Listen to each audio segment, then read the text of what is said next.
isn't that crazy that two inanimate things can teach me something about relationships and marriage and all of that? Let me give you a little bit of my story. I had a very long journey, as I mentioned. I drove back yesterday from the north of the country down to the south, and it was a very long journey. I'm talking about hours. But what happened was I got to a point where the sat nav in my car, for one reason or the other, started taking me around in circles and couldn't get me back onto the major road, the motorway that I wanted, and was just kind of like going around the circles. And I noticed I was coming back to the same place. So in frustration, I decided to tune into another sat nav on my phone called Waze. Waze wasn't working. I said, you know what, let me just keep it simple and use my Google Maps. So my Google Maps then, as I got back onto the road, was saying stay on this particular motorway, whereas the one in my car was saying veer off, and take the next slip road or whatever. So it was a bit confusing, and I don't know if that's ever happened to you before, where one sat nav, you're trying to get somewhere, one sat nav is saying something, the other sat nav is saying another thing.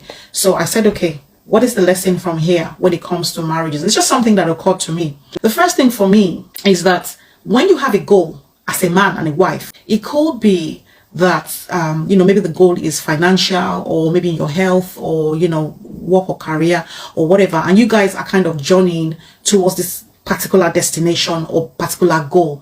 You might realize that sometimes you might have two different approaches. Sometimes you might have two different ways of achieving something. It doesn't make one person right or the other person wrong. Maybe one has a longer way of doing it, just like the sat nav in my car had a longer way of taking me to where I wanted to go. And then the other sat nav said, no, you stay on this way and, just keep on going. But the point I'm making there is that sometimes you might notice that you have different ways to achieve the same goal. And that what is key at that particular point in time is applying understanding and communication. So yes, we want the same things. Yes, we're trying to get to the same destination. But what is your approach? What is my own approach? Can I marry the two? Can we compromise, or can we just pay attention maybe just to one person? We're still going to get there anyway. So I think for me, that was a big lesson.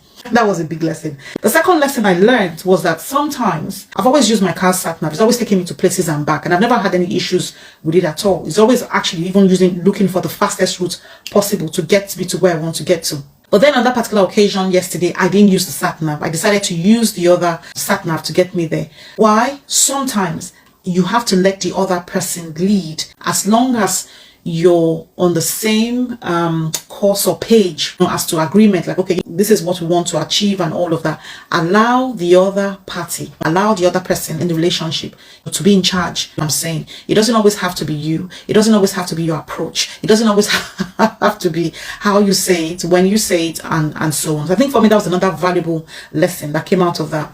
And the third tip or lesson for me from there was always to be applying patience, time, and of course have a definite plan towards any activity. So I have to be patient in that instance, especially when I've gone round and round in circles. I knew I needed more time, definitely, to get me to where I wanted to get to. So sometimes we definitely need more time, and of course a plan, which I employed the services of the second sat nav to get me to where I wanted to get to. But it was just these little tips and thoughts around the whole incident yesterday that got me thinking, I think, yeah, this makes a lot of sense when it comes to our relationships, especially to our marriage. Because of course in marriages, you better be having goals as man and wife. You better be on track somewhere, somehow. But sometimes you find that the journey is not always as you envisaged it to be. There might be stops, there might be misdirections, there might be different approaches to how you get it done. But at the end of the day, are you on track? At the end of the day, are you guys in agreement? Is there communication and understanding going on? Are you giving room to the other person as well to lead? Sometimes are you applying patience, always, time, always, and having, a plan always to help you get to where you want to get to?